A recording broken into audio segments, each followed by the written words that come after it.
Tengan muy buenos días o buenas tardes y bienvenidos y bienvenidas a este nuevo episodio. Hoy vamos a abordar un tema que atraviesa todo el proceso penal salvadoreño y que en la práctica marca la diferencia entre un sistema respetuoso de derechos humanos y uno meramente represivo.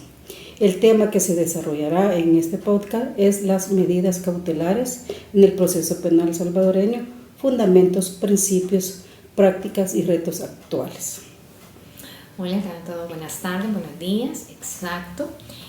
Cuando hablamos de medidas cautelares pensamos casi de inmediato en detención provisional, pero el universo es más amplio, incluye medidas personales y reales, principios como el de necesidad, proporcionalidad y excepcionalidad, y un fuerte control constitucional, especialmente cuando se ve involucrada el derecho a la libertad ambulatoria de una persona que la misma es restringida. En este episodio queremos explicar cómo se aplican las medidas cautelares en el proceso penal en El Salvador, cuáles son sus fundamentos y normativas, qué requisitos exige el Código Procesal Penal, qué tipo de medidas existen, cuáles son sus principios rectores y cuáles son los retos y tensiones actuales, en un contexto donde también han existido reformas, estados de excepción y debates sobre las garantías. Exacto. En este podcast la idea es que en la maestría o en cualquier actividad académica, la judicatura o la defensa, la fiscalía, cualquier persona que tenga interés sobre este tema y que al terminar este episodio pueda solventar diferentes interrogantes, como por ejemplo, ¿cuándo procede una medida cautelar? ¿Cuándo es legítima la detención provisional de una persona a quien se le atribuye un hecho delictivo? Cuando se vuelve inconstitucional esta medida o es desproporcionada. De igual manera, tenemos que ver, sumamente importante, el marco normativo. En principio debemos de analizar la Constitución de la República, el Código Procesal Penal y todos los convenios internacionales que han sido suscritos por El Salvador y que son las leyes de la República conforme a lo que establece el artículo 144 de nuestra Constitución. Bueno, arranquemos con lo que es el marco normativo. Las medidas cautelares no se pueden improvisar ni tampoco inventar en una audiencia. Se apoyan en varios niveles normativos, como lo dije, en principio, nuestra Constitución de la República. También es importante controlar y analizar el derecho a la protección de la libertad personal del individuo. También deberá considerarse imprescindiblemente el principio de la presunción de inocencia. Debe de haber inmerso el principio, la garantía del debido proceso y un control jurisdiccional efectivo. Y también estas circunstancias que se encuentran reguladas en el Código Procesal Penal. En particular, vamos a ver lo que contempla el artículo 329, 330 y 331 de esa normativa.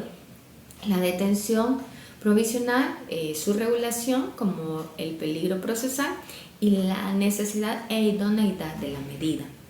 Los instrumentos internacionales que vienen a garantizar este principio está la Convención Americana sobre Derechos Humanos en su artículo 7.3, el cual exige que toda detención debe tener el carácter excepcional, debe ser motivada y no puede ser arbitraria.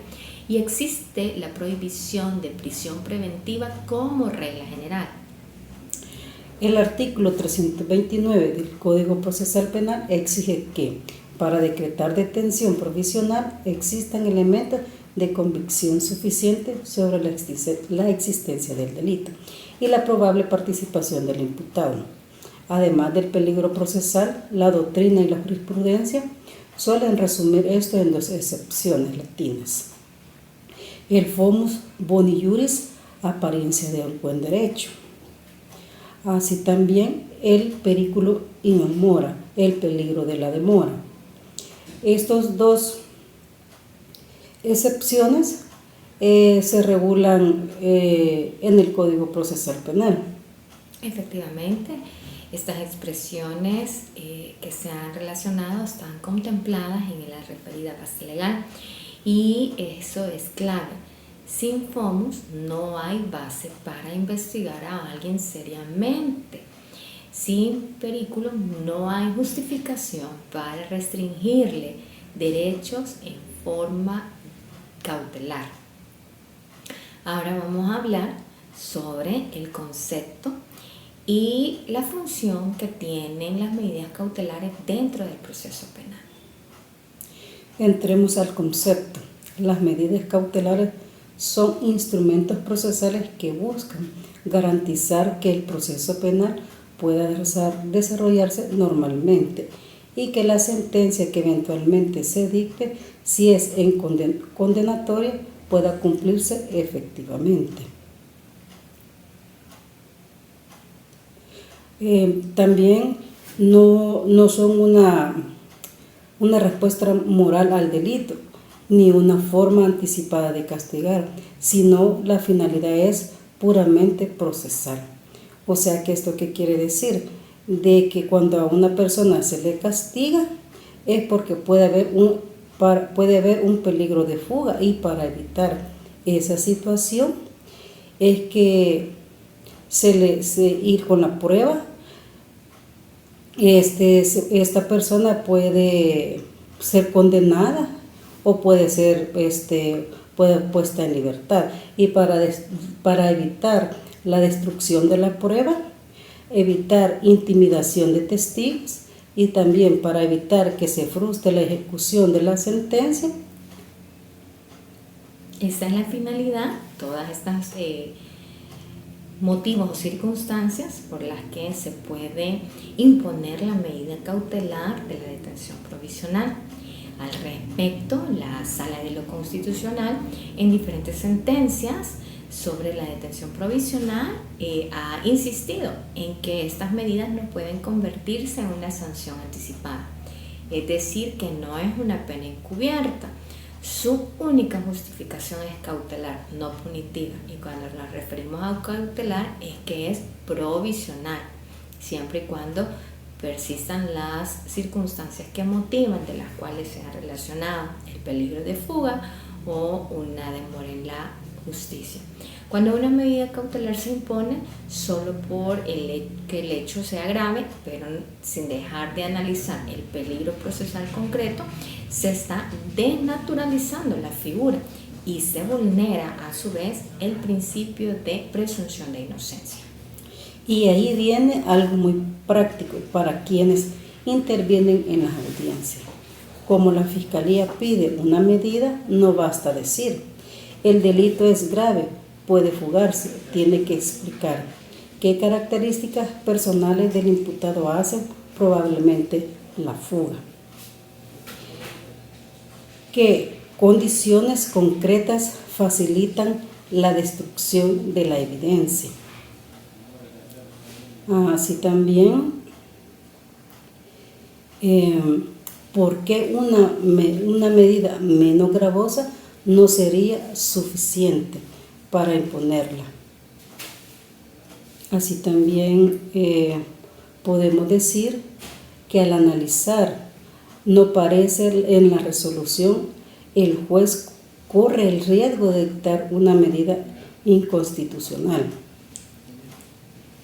Así es, este análisis de todas estas interrogantes se debe de fundamentar por parte del juez para imponer esa medida gravosa, que, como se dijo, tiene un carácter excepcional y no puede ser la regla general. También debemos de hablar de los requisitos para imponer medidas cautelares. Desglosemos de forma ordenada los requisitos para imponer una medida cautelar. Especialmente nos vamos a referir a la detención provisional. Como lo dijimos, el Fonis Bonis Iuris es elementos de convicción suficiente para poder establecer la existencia de un hecho delictivo. Debe existir un elemento o indicio probatorio mínimo para poder establecer la comisión de un hecho punible. Y sobre esta base deben de haber mínimamente denuncias, testimonios por medio de entrevistas, pericias preliminares en los casos en que sea procedente, hallazgos de objetos, la elaboración de actas de pesquisa o cualquier otro elemento que permita acreditar tal circunstancia. No se exige certeza, pues si es algo más que una sospecha vaga. El artículo 329 del Código Procesal Penal recoge esta idea. Deben existir elementos de convicción suficientes sobre la existencia del delito y la probable participación del imputado, como se dijo anteriormente. En este es el primer filtro, si ni siquiera está claro que hubo un delito o que hay alguna vinculación razonable del imputado. No hay base para restringir los derechos. Un ejemplo sencillo sería, si solo hay un rumor de vecindario, sin denuncia formal, sin acta, sin referencia concreta al imputado, no hay FOMUS. En cambio, si hay declaraciones de la víctima, acta de reconocimiento de persona y un informe preliminar de la PNC, hay un piso básico para discutir medidas. El peligro en mora. El peligro procesal está regulado en el artículo 330 del Código Procesal Penal. En este artículo podemos ver que el legislador menciona, y también podríamos hablar del segundo requisito, el peligro procesal, que suele dividirse en peligro de fuga y en obstaculizar el proceso. La falta de arraigos no trabaja, el imputado no trabaja, no tiene domicilio fijo, o sea que no proporciona documentos que establezcan que el imputado tiene un domicilio fijo. La alta probabilidad de recibir una pena privativa de libertad es elevada. Intentos previos de la evasión, conductas alusivas durante la investigación. Puede ser que el imputado pueda evadir la justicia. También puede poner en peligro la obstaculización de la investigación en el proceso. También hay capacidad real de influir en los testigos, que él, al encontrarse en libertad, pudiera amenazar a los testigos para que ellos no se presenten a una audiencia. También cabe la posibilidad concretar de destruir o manipular las evidencias. Poder estructural dentro de una organización criminal. Así podemos hablar también de todas las personas que están en una organización criminal. Todas estas circunstancias deben de ser analizadas para poder considerar si existe un peligro de fuga o un peligro en obstaculizar actos concretos y propios de un proceso penal. La jurisprudencia salvadoreña recalca que estos peligros deben individualizarse. No basta decir que por la gravedad del delito se presume que se va a fugar. Las sentencias sobre medidas cautelares han rechazado esos automatismos y han exigido valorar, por ejemplo, los arraigos legales que están contemplados en el artículo 330 del Código Procesal Penal. Y ahí el legislador ya estableció el arraigo familiar, domiciliar y laboral. También debe de analizarse el historial de cumplimiento de las citas o cualquier convocatoria o llamamiento judicial que se haga para poder comparecer a cualquier diligencia procesal. El contexto de la comisión del hecho delictivo debe también ser analizado. Debemos a continuación hablar un poco sobre el principio de proporcionalidad, la idoneidad, necesidad y menor afectación de esta medida cautelar. El tercer requisito es la proporcionalidad. No se trata solo de que se exija el peligro, sino que la medida escogida o sea idónea para neutralizar ese peligro. Necesaria, es decir, que no haya otra menos gravosa e igualmente eficaz. Proporcionalidad es en sentido estricto que el sacrificio del derecho sea razonable frente a la finalidad que se persigue. Bueno, establecido estos tres principios para imponer una medida cautelar, aquí es donde entra lo que la doctrina y nuestra base legal, específicamente el Código Procesal Penal, han desarrollado. La necesidad, la proporcionalidad y la temporalidad deben analizarse en cada caso en concreto, teniendo en cuenta tanto el hecho como las circunstancias personales de la persona a quien se le atribuye la comisión de un hecho delictivo y las necesidades propias o finalidad de un proceso penal. Por eso, la detención provisional debe ser la última ratio. ¿Y a qué se refiere esto? La última medida cautelar no puede ser impuesta de manera automática, sino que deben analizarse en principio unas medidas menos gravosas y menos restrictivas de derechos. Entonces hay que hacerse las siguientes preguntas. ¿Alcanza o cumple con presentaciones periódicas para podérseles imponer a la persona acusada como medidas alternas o sustitutivas a la detención provisional? ¿Es suficiente un impedimento o restricción o prohibición de salida del país para poder garantizar el sometimiento de la persona procesada en un proceso o causa penal? ¿Cabe una combinación de medidas menos gravosas para poder asegurarse que la persona acusada va a estar presente a cualquier llamamiento judicial y estará presta para cualquier convocatoria de la actividad judicial a la que se requiera? Hoy vamos a hablar de la temporalidad y la revisibilidad. El último elemento de la temporalidad, una medida cautelar no puede ser definida. La Constitución y la jurisprudencia han aclarado inconstitucionalidad. Las reformas que pretendían extender plazos de detención provisional de manera desproporcional o sin control. La revisión periódica permite verificar las diferentes circunstancias. Si el peligro procesal persiste, si la investigación ha avanzado, si han cambiado las condiciones procesales de la persona acusada, si el riesgo disminuye o desaparece, la medida cautelar debe sustituirse o cesarse. Mantenerla por inercia o de manera automática convierte la detención en una sanción anticipada según lo establece la doctrina. Los principios rectores siempre respecto a la necesidad, a la excepcionalidad, la proporcionalidad y la legalidad que deben de estar como fundamento y motivación para la imposición de la medida.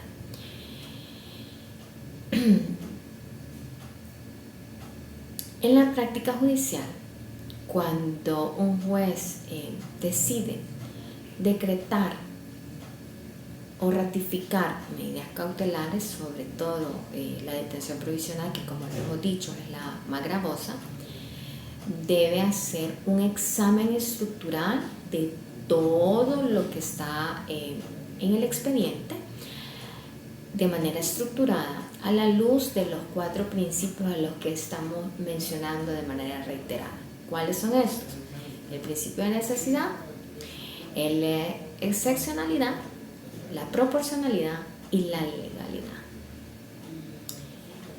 El principio de necesidad significa que existen circunstancias particulares por las cuales es indispensable imponer medidas cautelares, con la finalidad que continúe el desarrollo normal del proceso penal y que éstas deben procurarse que no exista el riesgo de que el procesado evada o se sustraiga del mismo.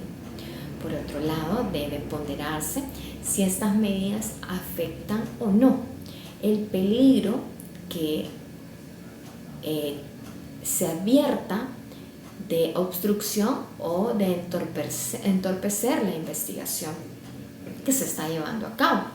El juez debe preguntarse la siguiente interrogante: ¿realmente es indispensable imponer esta medida para asegurar el desarrollo del proceso penal? Si el riesgo de fuga o de obstaculización puede evitarse mediante medidas menos gravosas o menos intensas o menos restrictivas de derechos fundamentales, por ejemplo, la presentación periódica, la prohibición de salida del país, la rendición de cauciones económicas, entonces no es necesario privar del derecho de la libertad ambulatoria a una persona procesada. El principio de la excepcionalidad.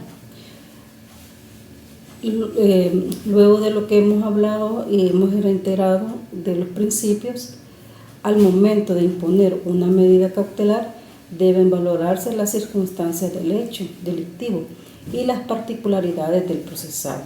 En caso de que decretar la detención, esta medida no puede ser una regla general o automática, debe existir una extrema necesidad, así como el procesado penal, así como en el proceso penal, si es una víctima o en abstracto o una persona natural.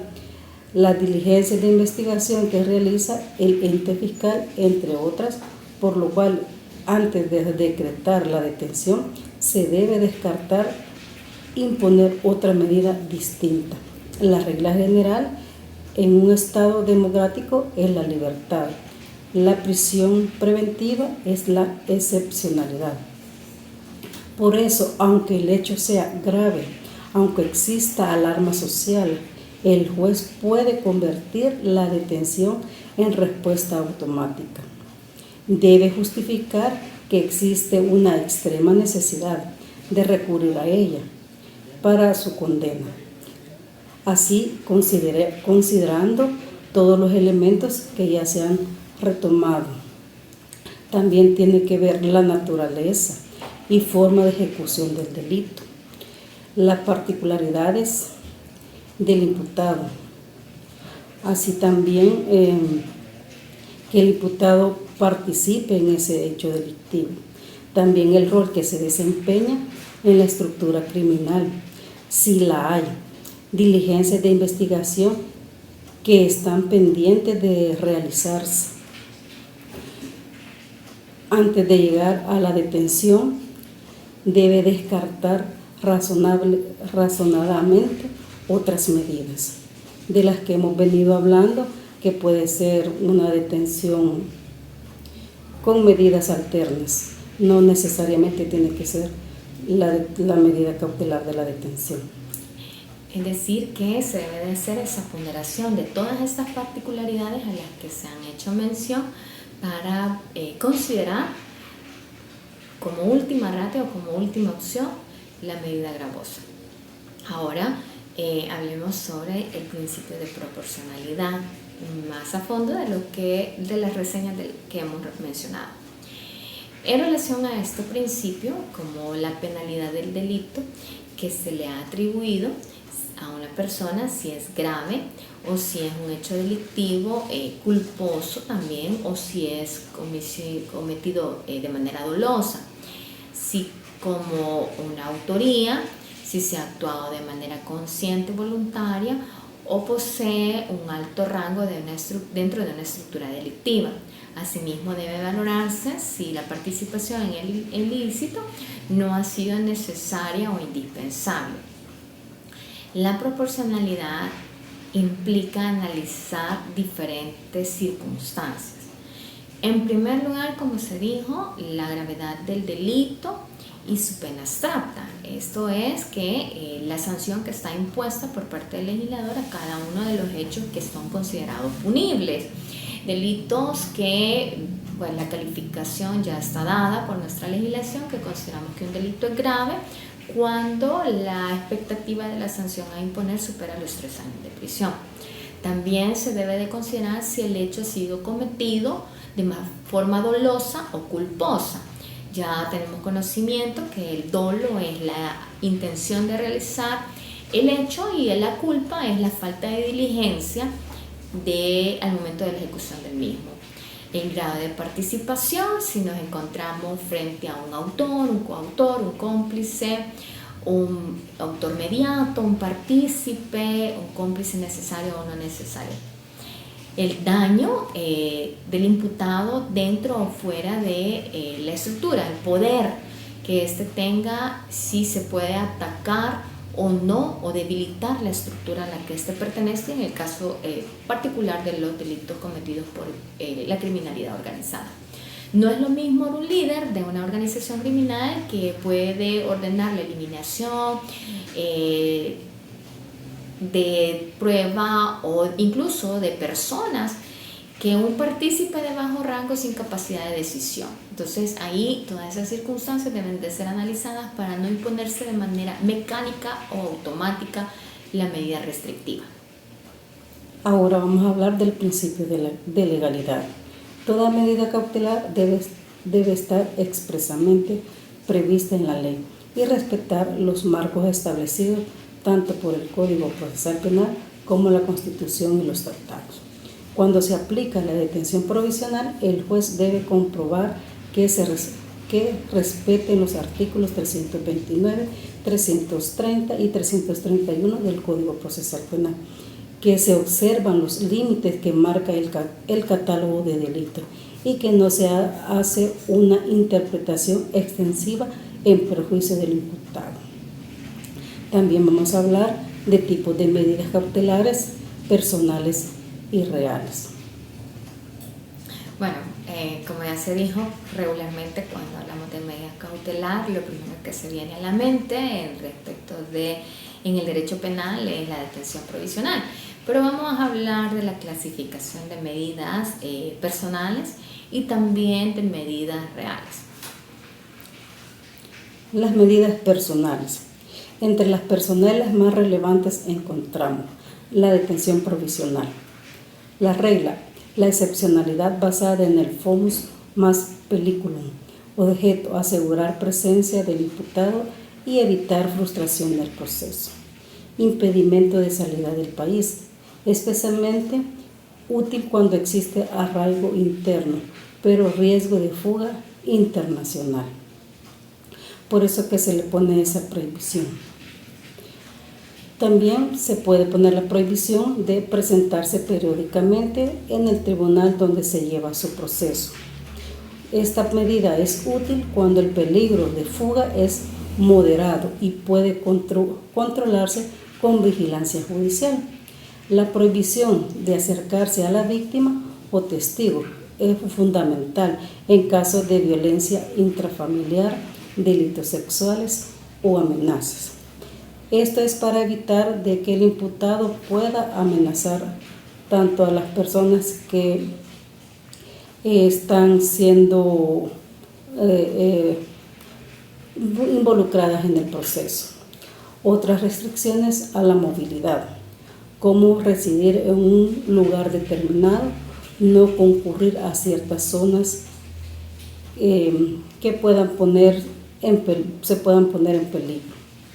Todas estas medidas diferentes a la detención provisional pues se encuentran reguladas en nuestro artículo 332 del Código Procesal Penal. El problema práctico es que muchas veces se salta directamente a la más gravosa, que es la detención provisional, sin agotar o siquiera considerar estas alternativas. Y eso pues desnaturaliza el diseño de nuestro sistema penal, que debe de ser gradual y proporcional. También las medidas reales recaen sobre los bienes, embargos preventivos de bienes para asegurar la eventual responsabilidad civil. Cuando la persona en algún proceso penal pues es condenada a la responsabilidad. También se encuentra el congelamiento de cuentas bancarias. Si el procesado tiene cuentas bancarias, pues el juez tiene toda la capacidad, porque la ley se lo permite, que él puede poner la anotación preventiva de un congelamiento de cuentas en un banco. También los secuestros de vehículos u otros bienes utilizados para cometer el delito. Esto sería para el aseguramiento del producto o provecho del ilícito. Bueno, todas estas medidas cautelares de carácter real en el contexto salvadoreño son clave para perseguir delitos como relacionados a la corrupción, el lavado de dinero y activos, las estafas, defraudaciones fiscales, los delitos económicos en general, también a todas aquellas acciones que por la misma actuar delincuencial pues permite que sean generadores de beneficios económicos, como el tráfico ilegal de personas o el tráfico ilícito de drogas. Aunque a veces pues se recibe menos atención que la detención provisional, estas medidas cautelares son esenciales para la efectividad de la sentencia y la protección tanto de víctimas como de ofendidos. Ahora vamos a hablar sobre los procedimientos y rol de los sujetos procesales vinculados para poder imponer medidas cautelares. De manera práctica, cuando se discute esto en audiencia, normalmente las medidas cautelares se abordan en una audiencia inicial. También cuando el juez decide en primer momento, no solo si hay elementos suficientes para poder acreditar la existencia de un hecho delictivo y continuar a la siguiente etapa procesal, que sería la etapa instructora, y continuar la investigación, sino que se decide sobre la medida cautelar que se le va a imponer a la persona a quien se le está imputando la comisión del hecho delictivo. Hay audiencias especiales de revisión de medidas cautelares o de modificación de la medida cautelar, esto contemplado en el artículo 343 y 344 de nuestro Código Procesal Penal. Ahora vamos a hablar de los sujetos. La Fiscalía tiene a cargo de argumentar cuál es el fumus boni juris, presenta elementos de convicción, cuál es el peligro in mora, concreto el peligro de fuga o de obstaculización, porque la medida que pide es necesaria y la menos gravosa posible. La defensa, cuestionar la suficiencia de los elementos de convicción.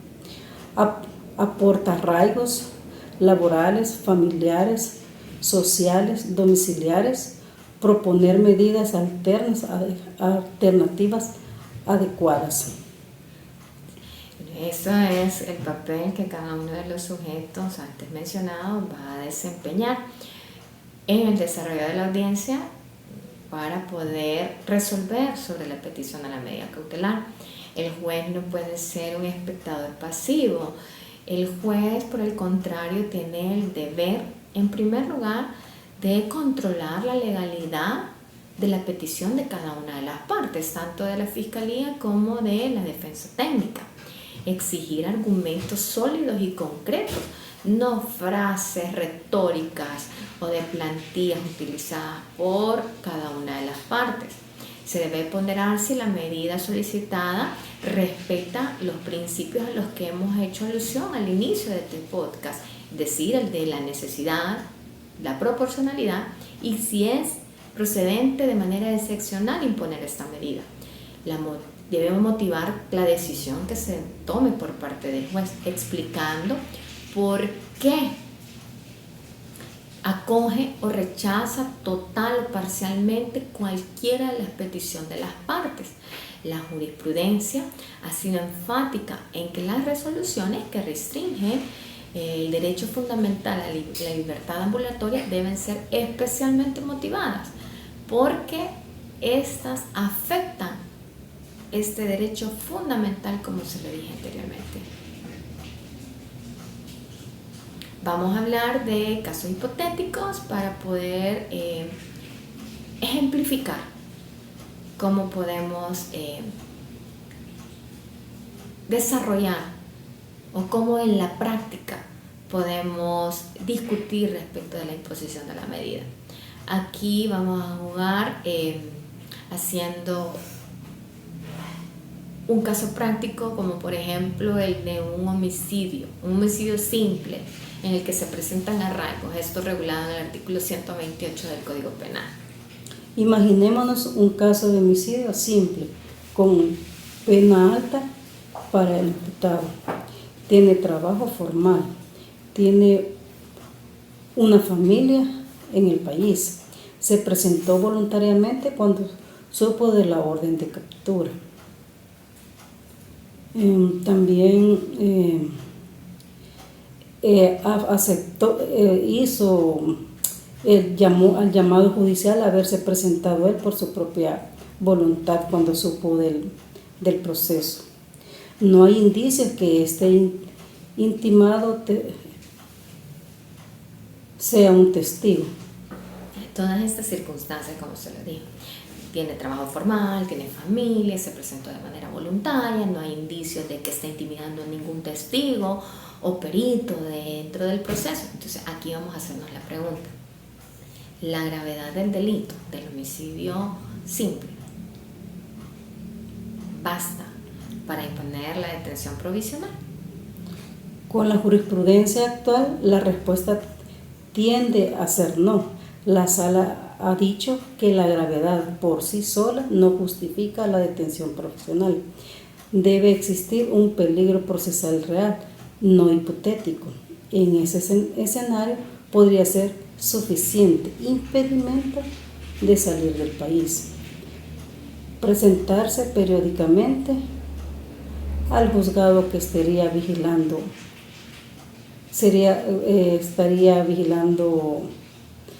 realizando el proceso. La prohibición de acercarse a los familiares de la víctima. Es decir que bajo los presupuestos del caso hipotético podría tenerse alternativamente todas estas medidas, imponérselas y no la detención provisional por ser la última ratio, como se ha dicho. Pero vamos a hacer otro ejemplo en un caso de estructura criminal y de un alto riesgo. Ahora pensemos que una persona que está siendo acusada de formar parte de una estructura criminal organizada internacional, que esta persona dentro de esta estructura tiene un alto rango jerárquico en la misma.